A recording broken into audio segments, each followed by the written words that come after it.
Hey y'all, and welcome back to my channel. My name is Kana. This is Jar of Fireflies, and here I make videos all about my life as an Orthodox Jewish homeschooling mother of 3.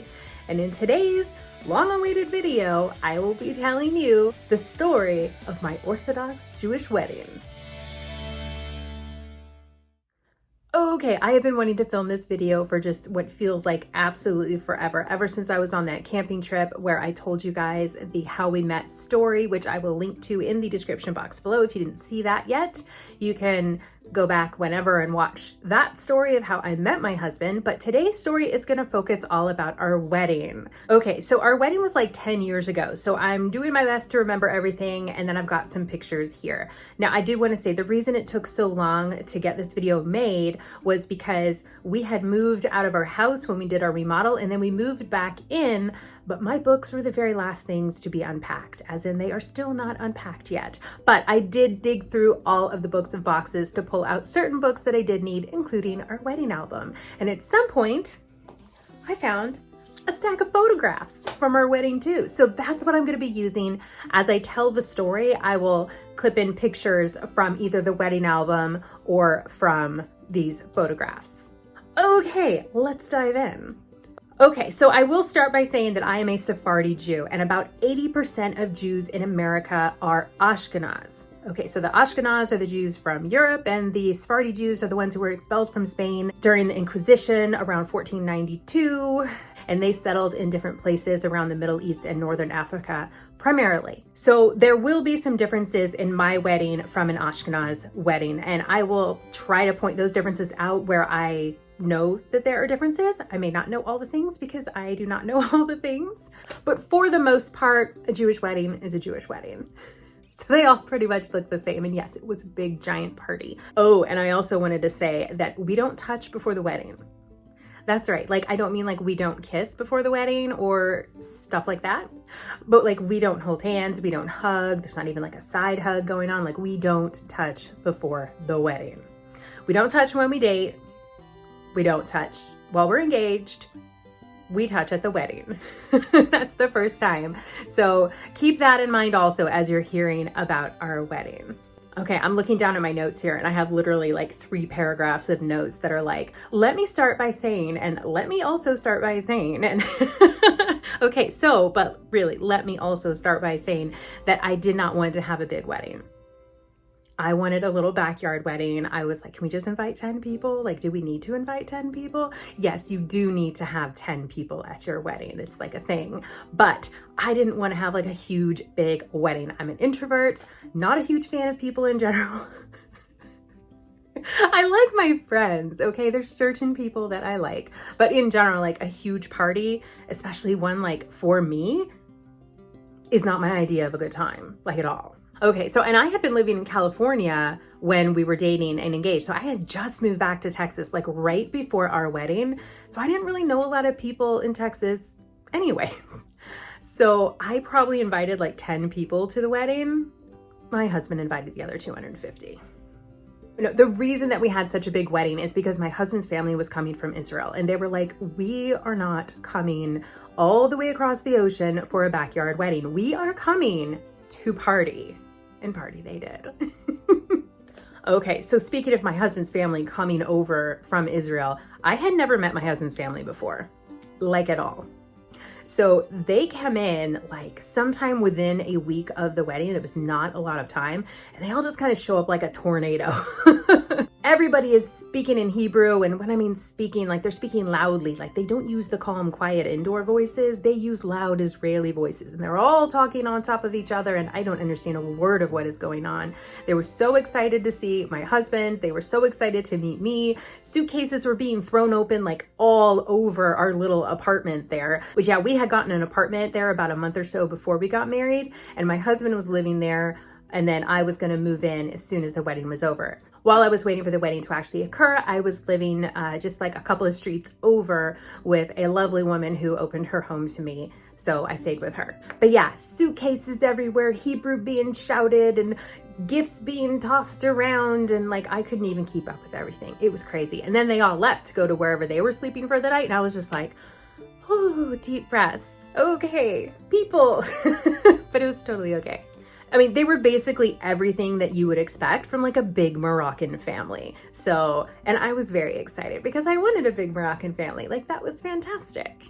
Being a convert, I don't have any extended Jewish family, so that was something really, really important to me when I was looking for a husband, is I wanted someone who had a big family, who had a strong family, who had those family traditions that I wasn't going to have being a convert. All right, so a little bit before the wedding, I'm not sure exactly how many days before, but we had a henna party. This is a Moroccan tradition. It's probably also just sort of a Sephardi tradition in general, but it was definitely something that my Moroccan family does. My henna party was hosted at my friend's house. They had a big, beautiful home. It was a lovely place to have a party. It was either catered or at least they had set up food really beautifully on their own. Either way, it was like stunning. And it was a smaller affair, so it was really just like family. There might have been a couple of close friends there, but I really think that it was just family. And it was, you know, it was my family and it was my husband's family, so it was all of us together. All right, now at a henna party, you're supposed to have henna. We couldn't find henna. They didn't bring any with them, and they weren't able to find it here. So we get to the henna party and there's no henna. But that's okay. It was still a super fun time. It just kind of became like a joke, and it was totally okay. Now, at the henna party, you also give gifts of gold. So I received a necklace and a ring and a watch from my husband's family there at the party. So that was really fun and special, and I had actually no idea what was going to happen at the henna party other than the henna, except that didn't actually happen. So really, I was completely clueless. So all of a sudden they're giving me all of these gifts, and I was like, ooh, this is special. So that's fun. So the henna party was very special and interesting, and not something that I was at all expecting when I ever envisioned my wedding growing up. The henna party overall, though, was a lot of fun. I enjoyed that it was a smaller gathering, and it gave me a chance to kind of get to know some of my family members a little bit more, because they were in general extremely busy from the time that they arrived until the time like after the wedding. I did wear a kaftan that my mother-in-law made me. She's a seamstress by trade, so she's pretty awesome. She had started the kaftan in Israel, brought it here to America, and then finished it here in America.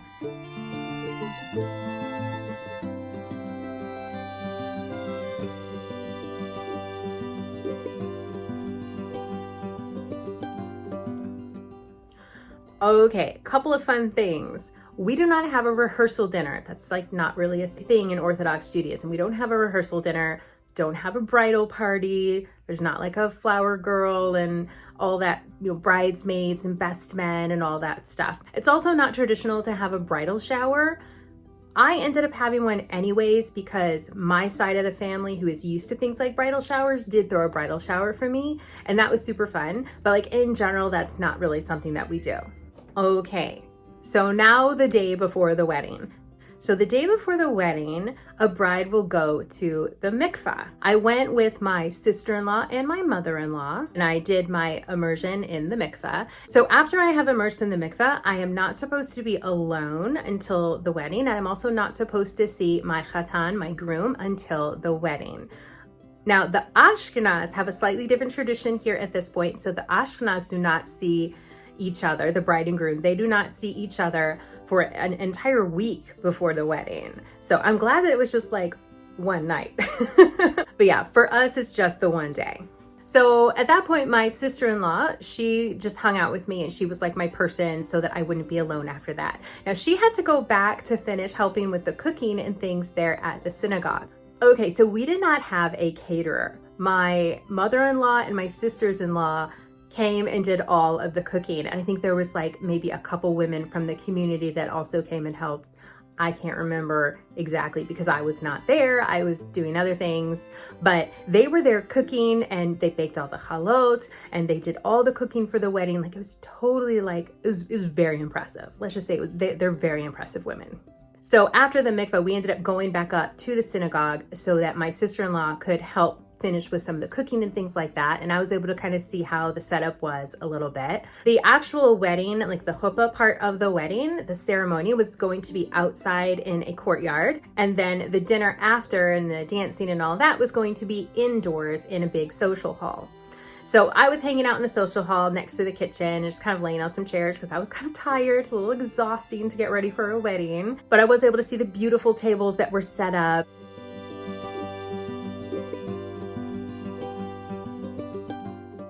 Everything was really beautiful. We had borrowed tablecloths from the local high school, and the local high school girls, I believe, are the ones who came and set the tables with all the plates and napkins and utensils and all of that sort of thing. I have no idea where centerpieces came from. It was at this point also that I really learned how much the community as a whole had jumped in to make this such a beautiful wedding.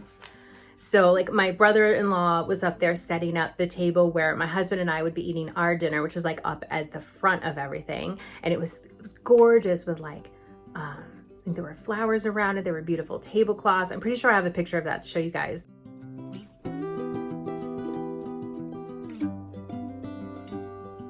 The chuppah itself was absolutely beautiful. That came from a gemach, which a gemach is somebody who basically has something that they loan out to people. So you might have a wig gemach, a sheitel gemach, and so then that person has a lot of wigs, we call them sheitels, and they will loan them out or give them away for a very low or free cost to anybody who needs.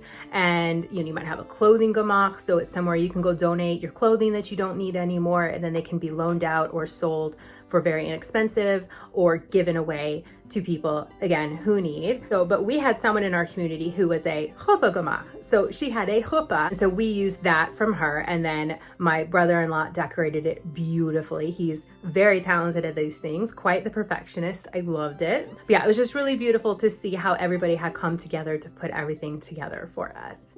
It's not at all uncommon to have weddings be like sort of a community fair, at least where I live, for sure. Okay, so late that night when they were finally leaving the kitchens, I went with my sister-in-law to the home where she was sleeping and slept there because, again, I was not supposed to be alone. Okay, so now it is the wedding day. I don't remember what time our wedding was, but I do know that I showed up at the synagogue and I didn't get my makeup done or anything like that. I did my makeup myself. I didn't get my nails done or anything like that because that is just not something that I really enjoy. And my hair seemed like it was done, but I have no idea.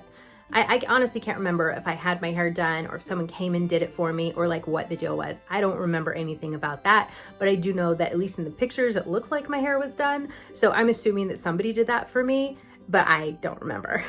And I did do my own makeup. So I didn't just show up like without makeup, but like I did my own makeup there before the wedding.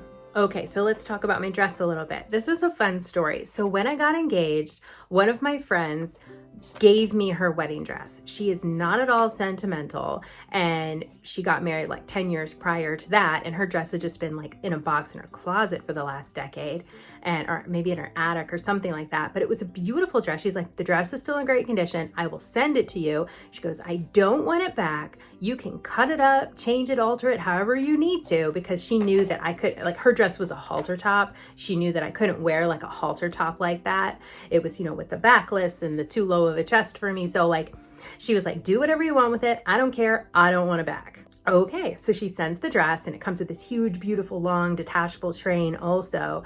So this is so awesome, you guys. Okay, so you know how I told you that my mother-in-law is a seamstress, right? So she took the dress and the train and just started going to town after she arrived. And keep in mind that she's also finishing my kaftan, and she's also doing the cooking for the wedding, and her son's getting married and she hasn't seen him in a while, and she's meeting all these new people and throwing a henna party. Like, people think that I do a lot. Like, wow, my mother-in-law is amazing. Okay, but she just starts going to town with like scissors and needle and thread, and I think I had a sewing machine then. I don't know if she used that or she just hand sewed it. I'm honestly not sure. She went to town on this dress and she turned it into a totally modest wedding gown for me. It was so beautiful. You'll see the pictures here in just a few minutes. Okay, so anyways, I'm up in the bridal room getting dressed and all that. I had just a little bit of family up there with me. I think, my mom was there.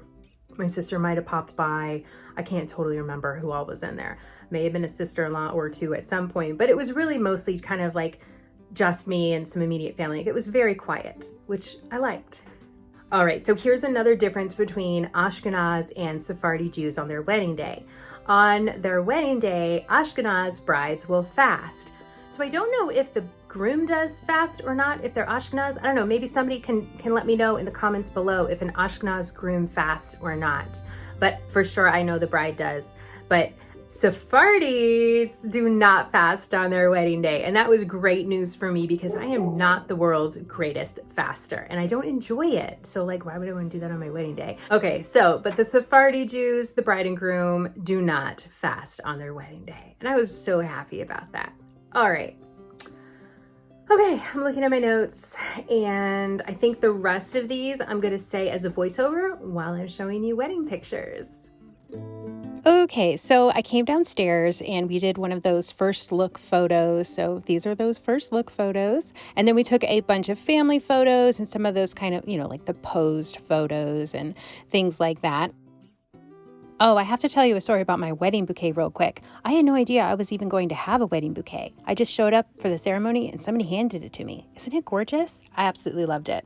Okay, so while we were downstairs, once we finished with the photos, I sat down on like a small kind of a decorated stage area in a decorated chair with my mom on one side and my mother-in-law on the other side. Both of these women are such ladies, and I am so fortunate to have them in my life, especially on my side on my wedding day. So people started to arrive at this point, and they would come over and ask me for a bracha, a blessing, and I had to make these up on the fly, and I was really nervous about it because I was definitely not used to that sort of thing, and I'd only been Jewish for about a year at this point, so yeah, kind of just winged it, but it worked out okay.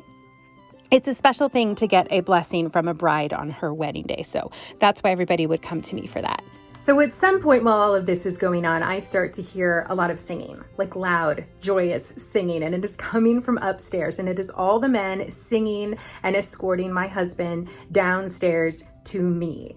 And I get so overcome by emotion at this point. I mean, it's a lot, right? I'm getting married. I'm crazy in love. Oh, it's the rest of my life. It's a lot. It's a lot of emotions. It's a lot of feelings to have at once. So yeah, that was going on. So anyways, all the men are downstairs at this point, and my rabbi came and gave me a blessing, and my father-in-law came and gave me a blessing, and my father came and spoke to me and gave me a blessing. And then my husband came and he pulled the veil over my face. This is called the bedeka. Okay, so once all of that was done, everybody went out into the courtyard, which is where the actual ceremony was going to take place. That's where our chuppah was. That's that big canopy thing that Jews get married underneath. We had set it up where it was going to be standing room only outside, which is very typical Israeli style. And I had no chairs out there at all. And people just kind of stood wherever they wanted to. They ended up choosing to be men on one side and women on the other. That was not my intention, but it's just what ended up happening. Now, there was a piece of cloth that was rolled out for us to be able to have our procession down to the chuppah, and that's what people chose to be on one side or the other of. Okay, so it started out by my husband walking down the aisle accompanied by his brother and father, and then I walked down the aisle accompanied by my mother-in-law and my sister-in-law. But once I got kind of close to the chuppah, my husband came out and he came and escorted me the rest of the way under the chuppah. This is another one of those points where it's a very different thing than the Ashkenaz. With the Ashkenaz, the women will escort the bride all the way down to underneath the chuppah, and then they will walk the bride around the groom, I think 7 times. We don't do that as Sephardi Jews. We walk down and then my husband walks me the rest of the way. So anyways, I'm under the chuppah now also, and we're starting the actual ceremony.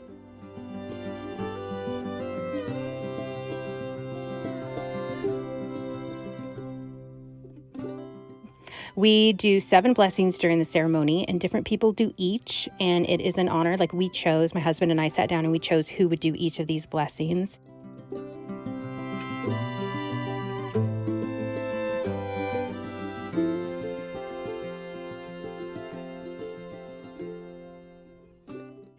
And one of the blessings is for wine. So at that point, we did drink from the cup of wine.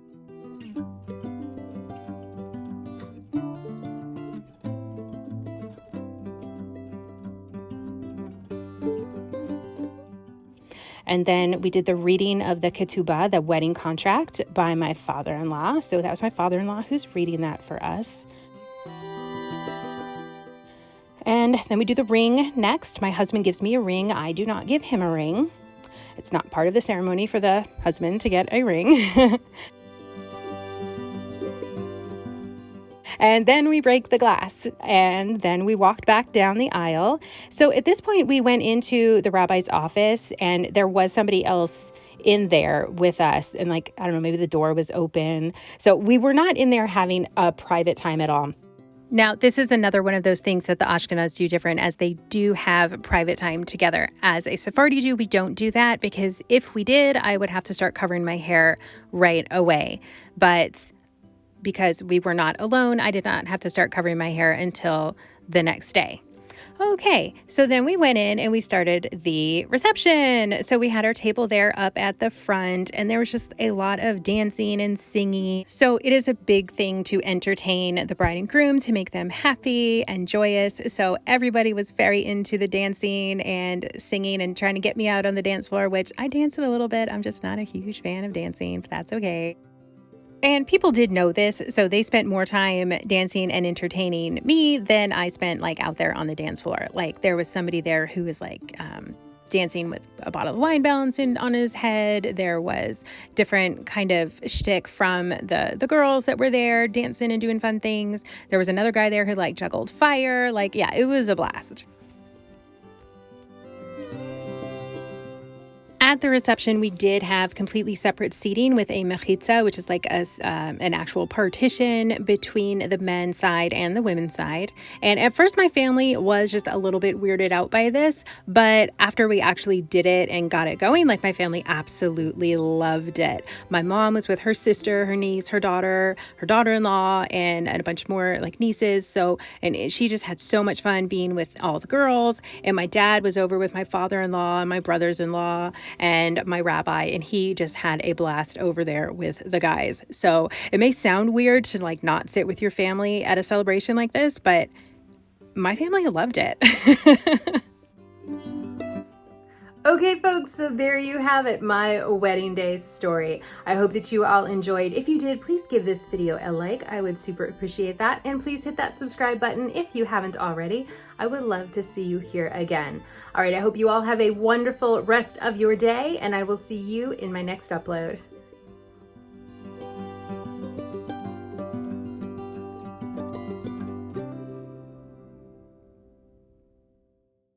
Yay, weddings. Okay with her. Okay. So yeah, it was so great. Bella, honey.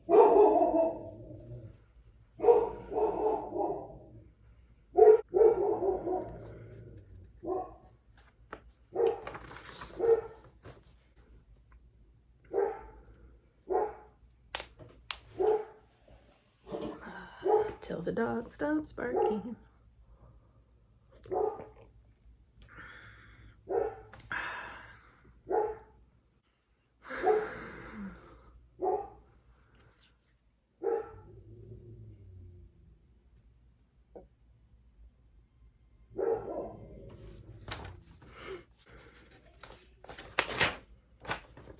Okay, now, so